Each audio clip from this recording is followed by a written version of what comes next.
بسم اللہ الرحمن الرحیم۔ تکلیف میں صبر سے کام لو، کیونکہ سونے کو آگ سے آزمایا جاتا ہے اور مومن کو تکلیف سے۔ حضرت عثمان غنی رضی اللہ تعالی عنہ نے فرمایا، جس انسان کو سال بھر میں کوئی تکلیف، کوئی رنج نہ پہنچے تو وہ جان لے مجھ سے میرا رب ناراض ہو گیا ہے۔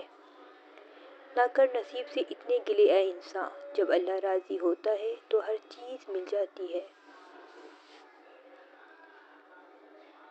حضرت نوح علیہ السلام کی دعا، میرے رب میں بے بس ہوں تو میری مدد فرما۔ میں بہت خوش ہوں کیونکہ مجھے کسی سے کوئی امید نہیں ہے سوائے اللہ تعالیٰ کی ذات سے، وہی میرا رب ہے، وہی میرا سب ہے۔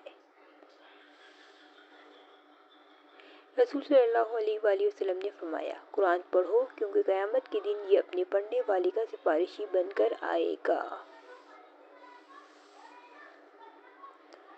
فقیر کی بات، زندگی میں طوفان کا آنا بھی ضروری ہے تاکہ پتہ چل سکے کون آپ کا ہاتھ تھام کر بھاگ رہا ہے اور کون ہاتھ چھوڑ کر۔ نبی کریم صلی اللہ علیہ وسلم نے ارشاد فرمایا، دو گناہوں کی سزا دنیا میں ہی مل جاتی ہے، زنا اور والدین کی نافرمانی۔